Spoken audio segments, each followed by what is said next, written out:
Analyzing Urosh's work also helped me, in a way, learn more about the way I express myself and where are the qualities in this kind of expression. Uroš Tošković is the big figure of art scene in Montenegro. He died 5 or 6 years ago, but he was really important for this second part of 20th century art in Yugoslavia, because he was one of the first people to lead this new energy in Yugoslav art, and he was in the first wave of Yugoslav artists going to Paris and having a colony of these artists there. In the end of his life, he came back to Montenegro, where he originated from, and he has this had this really unusual way of behaving, performing a little bit, acting crazy. That's why he was a popular person in the not just in cultural circles, but he was a recognized person in all of the country.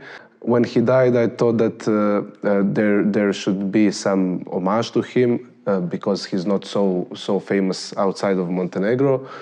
And also he had this really interesting, expressive, dark surreal art. So it's what I liked with him, and also all of his artwork is marked with this childhood trauma from living the Second World War.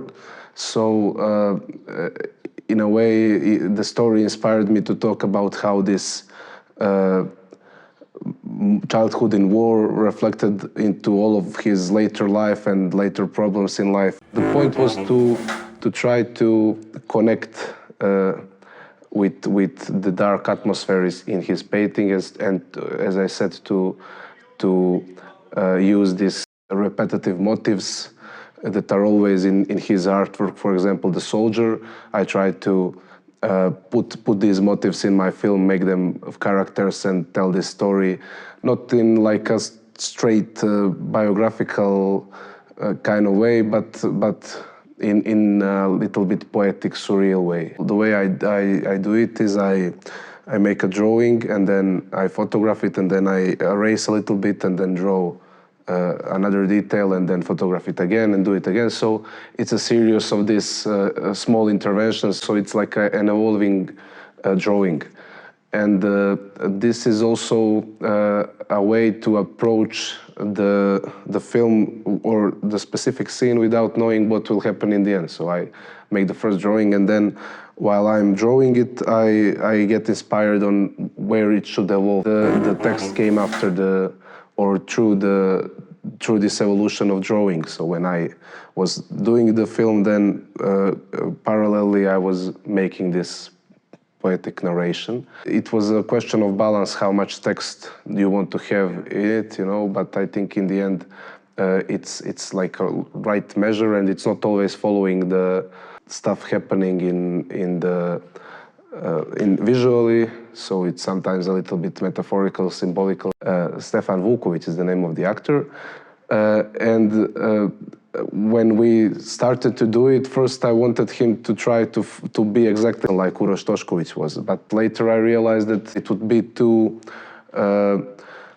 distracting from the visual material. I think that the good decision was that he's young, and his voice is not so heavy, not so dark as the visual visual style of the film, so it makes a little bit of contrast. That is the power of animation, that you can really easily and really fast go from so-called reality to something completely different, and then come back, and that it can be fluid, and you can always play with the structure of reality in a movie. That is something that is incomparable in any other filmmaking.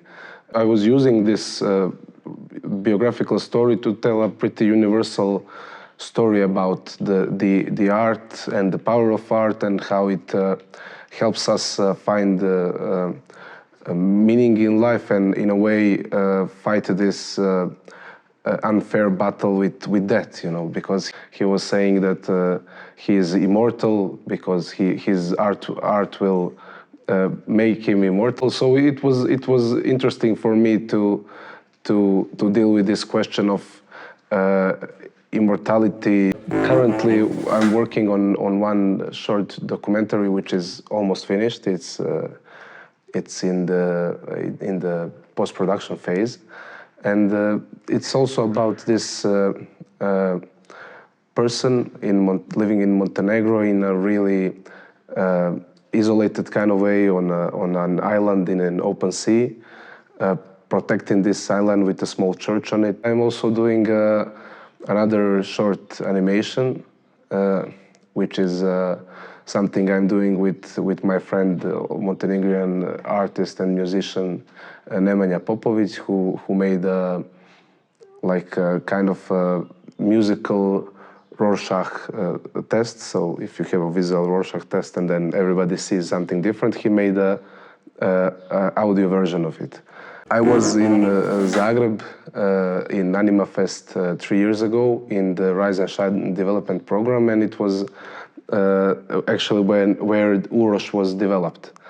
So that's what my first experience with Animafest was, and even then was really a great impression of the festival, and I think it's really something really rich and specific that people have here in Zagreb, and it was I couldn't imagine that the film will come 3 years later to be in the competing selection. So it's a really big success for me personally, and also I think that the animation scene in Montenegro needs a lot of development, needs a lot of capacity building. We don't really have any schools for animation or stuff like this. So I think it's a really weird and really important thing and nice thing to have the film here in Zagreb, and I like the energy. It's a bunch of visual artists, you know, like illustrators, animators, stuff like this, and it's a different kind of people, and it's a lot more relaxed, you know, to be there and to be part of it or to be with the audience.